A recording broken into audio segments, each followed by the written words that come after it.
여러분들이 하나님을 어떻게 이해하시는지 모르겠어요.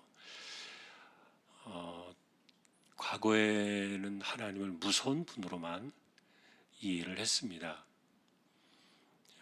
그래서 어떻게 하든지 내가 하나님께 매를 안 맞으려고 애를 쓰는 그것이 좋은 신앙이라고 생각을 했어요. 잘못하면 매 맞는다. 또 하나님이 나를 때리신다. 뭐 이런 생각들 속에 파묻혀 살다 보면은 하나님 무섭습니다. 그 하나님이 정말 매를 드시는 분으로만 인식을 하는 거죠. 그러나 하나님은 사실 우리에게 바울이 이해했던 하나님은 위로의 하나님이었습니다. 사실 정반대의 개념이죠. 무섭다, 때린다라는 이 개념은 원칙만 내세우는 그런 입장을 이해하겠죠. 원칙주의자. 사실 공의라는 측면에서 보면 하나님 원칙주의자가 맞으세요. 왜냐하면 하나님이 세우신 그 원칙 때문에 그 아들마저도 내주셔야 했으니까, 원칙이 아니었다면 하나님은 아들을 죽음에 내놓으실 필요는 없었겠지요. 그러나 그 원칙을 지키셔야 하는 분이 맞아요. 그렇기 때문에 공의의 하나님이다 이렇게 이야기하는데, 그런데 실제로 우리가 그것만 보면은 정말 하나님을 우리가 잘못 짚어내고 있는 거예요. 그러니까 바울이 이해했던 그 하나님은 위로였습니다. 뭐 요한 사도는 하나님은 뭐라 그랬어요? 사랑이시다. 그렇게 이야기하잖아요. 하나님은 사랑이시다. 물론 이제 사랑이라는 그 개념이 훨씬 더 포괄적으로 많은 것들을 담고 있지만, 그러나 바울이 경험했던 그가 체험했던 하나님에 대한 그 관점은 어쨌든 위로였습니다. 하나님은 그 위로의 하나님이시라고 이렇게 이야기할 때, 아까도 말했던 것처럼 공의를 이야기하면 원칙이지만, 그러나 위로라는 말을 내세우면 어떻습니까? 그것은 그 상대방을 용납하는 개념이 있어요. 그리고 그 상대방을 이해하는 개념이에요. 이해하고 용납하기 때문에 위로가 있어요. 그러니까 먼저 잘못했다고 추궁하고 책임을 따지고 매를 들기보다는, 그러나 그런 일들 때문에 찾아온 그 아픔들, 환난들, 그런 것들이 먼저 우선인 거예요. 예를 들면 여러분, 우리가 흔히 하는 표현 가운데 어떤 사람이 차를 몰고 가다가 충돌 사고가 났어요. 어떤 여자분이 그렇게 했다고 가정을 해봅시다. 그래서 자기 집의 식구에게 전화를 했어요. 내가 지금 충돌 사고가 났다. 그랬더니 그 집에서 들려오는 이야기가, 전화기 너머로 들려오는 소리가 차는 얼마나 찌그러졌고 얼마나 깨졌는데, 예를 들어서 이렇게 묻는다면 충돌을 일으켜서 다친 사람의 입장에서는 좀 서운하겠죠. 왜냐하면 얼마나 다쳤냐 이렇게 먼저 물어봐야 되는데, 차는 얼마나 고장이 났고 또 얼마나 수리비가 들겠냐, 예를 들어서 그렇게 생각하면 본질이 뒤바뀐 거 아닙니까? 하나님께서 우리에게 찾아오실 때는 너 왜 사고 쳤어? 왜 이런 문제를 일으켰어? 뭐 이런 것으로 이렇게 하나님께서 원칙을 가지고 들고 오시는 것보다는, 도리어 우리가 그래서 그렇게 해서 얼마나 지금 힘이 드느냐 또는 얼마나 아프냐, 예를 들어서 그것으로 인해서 찾아온 그 결말, 이런 것들을 하나님 먼저 우리에게 찾아오셔서 물으시고 감싸주시고 그러셨다는 거예요. 근데 실제로 여러분, 우리가 생각하는 우리의 삶의 아픔들은 다 우리의 죄성 때문에 오는 거 아닙니까? 하나님께서 우리를 그렇게 일부러 고통 속에 빠뜨리시는 분은 아니니까, 우리 인간의 죄악된 습성들, 죄성 이런 것들이 남아 있다 보니까 사실은 그것 때문에 우리의 삶에 많은 문제를 계속 일으키는 거예요. 그래서 하나님은 사실 책임이 없어요.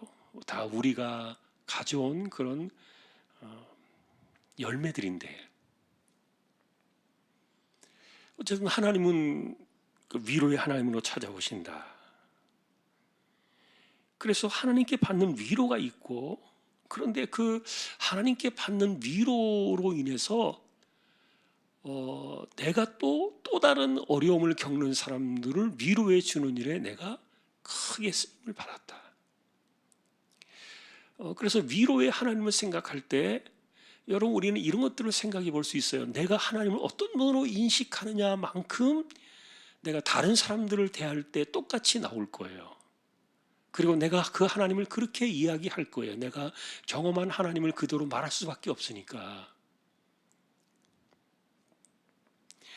여러분, 이것은 사람도 똑같은 것 같아요. 부모에게서 사랑을 많이 받은 사람은 누군가를 대할 때 사랑이 많이 나올 거예요.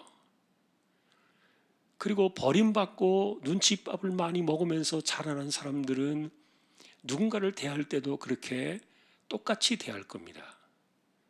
내가 겪은 것이 그대로 나올 수밖에 없는 것이,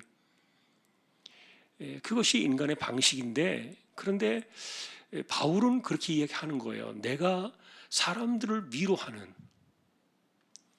그런 그 탁월한 은사와 그런 삶이 바울의 특징이었는데, 여러분, 사실 이 고린도 후서는 간증서예요. 그리고 위로를 많이 전해주는 그런 성경이에요. 그런데 그것이 다 하나님께로부터 나왔다, 이렇게 바울은 이야기를 전해줍니다.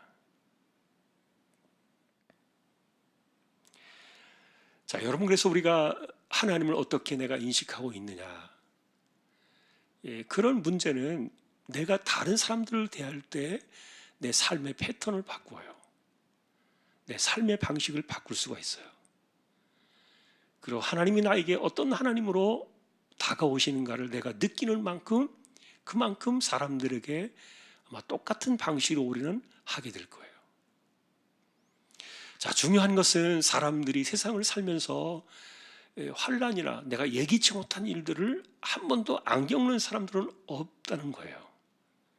모든 사람들이 내가 기대하지 않았던, 내가 원하지 않았던, 내가 바라지 않았던 일들을 겪어요. 아마도 인생을 살면서 한 번 이상은 다 겪을 겁니다. 그 아픔의 정도는 물론 차이가 있겠죠. 그러나 그 아픔이 깊은 사람도 있고, 그리고 또 정말 이것을 적절하게 잘 지나가는 사람도 있을 것이고, 그런데 중요한 것은 모든 사람들이 다 이렇게 환난 가운데서 내가 생각하지 못했던 그런 어려움들을 겪다 보니까 공통적으로 사람들이 필요한 것은 뭐냐? 위로라는 거예요. 위로. 그러니까 하나님은 위로의 하나님이시지만 어쨌든 바울이 지금 이야기하고 싶은 것은, 인간에게 필요한 것은 위로라는 겁니다. 그래서 여러분, 우리가 사람들을 대하고 누군가를 바라볼 때 그 사람의 반응과 그다음에 그 말투와 그다음에 그 사람의 표정, 이런 것들을 좀 잘 볼 필요가 있어요. 잘 배울 필요가 있는데, 우리가 그런 것들을 좀 고쳐나갈 필요가 있다는 건데, 사람들이 나에게서 위로를 받으면요 곁에 오고 싶을 거예요. 그러나 위로보다는 자꾸만 트집을 잡고 책망을 하고, 예를 들어서 꼬집고, 그 부분에서 지적질을 많이 하고, 만일에 그렇게 한다면 그 곁에 있는 사람들이 얼마나 힘들겠어요. 같이 오고 싶지 않을 거예요. 자, 우리는 이제 고린도후서 오늘 그 1장의 이야기를 조금 더 우리가 이제 읽어 내려가면서 좀 더 많이 이런 부분들을 좀 보고 싶은 그런 부분들이 있는데, 어쨌든 오늘 이 4절에서 보고 싶은 내용은 두 가지예요. 하나님은 위로의 하나님이신데 당신이 생각하는 하나님은 어떤 분이신가? 하나님은 나에게 어떤 하나님으로 그동안에 내게 오셨는가? 나는 그 하나님에게서 내가 받은 그 하나님의 그 속성이 뭔가? 사랑인가? 아니면은 징계였는가? 아니면 위로였는가? 그런데 이제 어쨌든 거기에서 바울이 말해주는 것은 그분은 위로의 하나님이시다. 그리고 이것을 또 두 번째로 우리의 역으로 이렇게 생각하면은 우리 인간에게 필요한 것이 뭔가? 모든 사람들이 공통적으로 필요한 것이 위로다. 위로가 필요 없는 사람도 있을까? 그것은 아니라는 거예요. 자, 그래서 오늘 이제 간단하게 이 말씀을 우리에게로 적용해서 결말을 한번 지어본다면, 여러분들은 누군가에게 얼마나 위로의 사람으로 살고 있습니까? 이렇게 묻고 싶어요. 그것은 바울이 우리에게 던져주는 질문이에요. 누군가에게 당신은 얼마나 위로자입니까? 사람들이 당신의 위로를 들을 때 그 마음의 짐을 얼마나 내려놓고 가벼워질 수 있습니까? 실제로 우리는 위로라는 개념이 답을 주는 것이 아니라는 것을 알아요.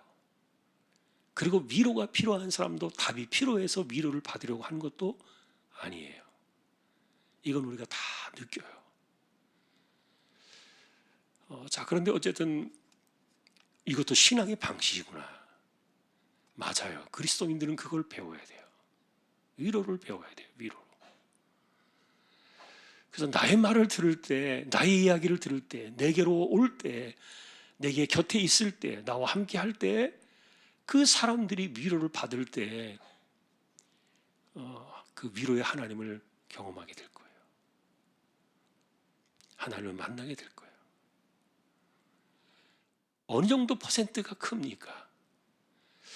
하여간 어떤 사람들은 너무도 매질을 잘하고 지적질을 잘하는 사람들이 있는가 하면은, 또 어떤 사람은 그 사람을 굉장히 위로하고 또 품어주고 이해하고 용납하는 그런 사람들이 많을 거예요. 어느 쪽이 퍼센트가 더 큽니까? 물론 우리에게 양쪽 다 이런 것들이 하나님의 속성이 들어와 있습니다만, 어쨌든 오늘 이 고린도서 1장의 주제는 위로입니다. 그 주제를 놓고 우리가 생각해 볼 때, 당신은 위로자입니까?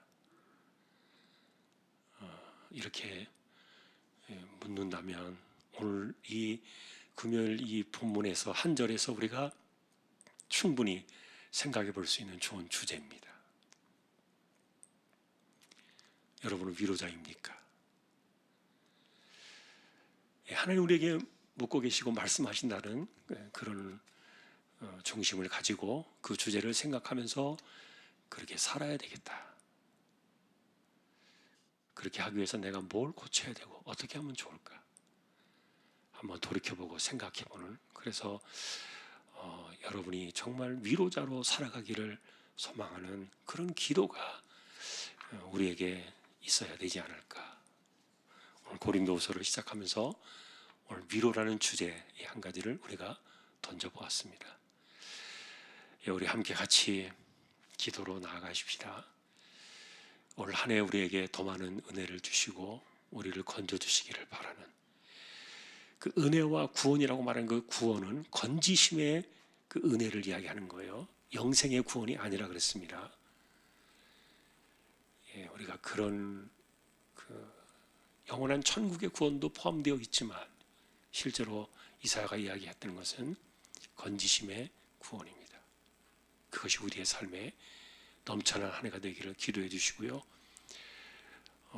우리가 또 올 한 해 바라는 일들, 또 우리가 좀 더 고쳐지기를 원하는 것, 내가 하나님의 사람으로 좀 더 온전한 모습으로 세워지기를 원하는 그런 모습들을 우리가 생각하면서 기도로 나아갔으면 좋겠습니다. 그리고 다음 주에 내일 모레죠. 주일날 오후에 또 단기 선교팀이 이번에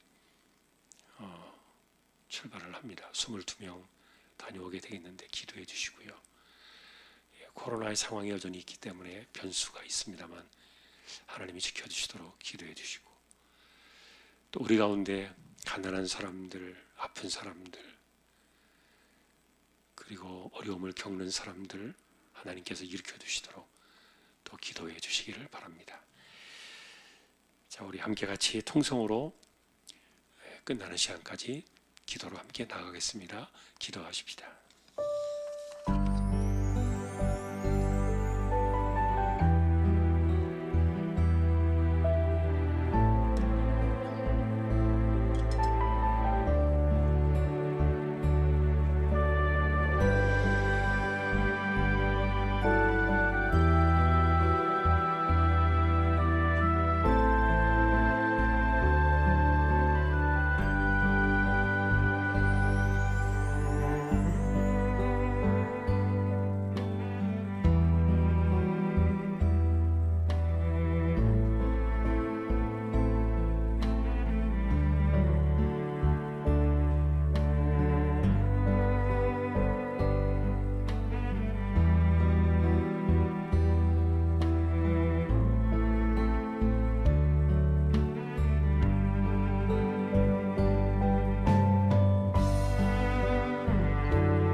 우리에게 영원한 생명을 주시고 다시 오실 우리 주님 예수 그리스도의 은혜와 하나님 아버지의 사랑과 성령님의 감화, 감동, 위로, 인도, 교통, 충만하심이 우리는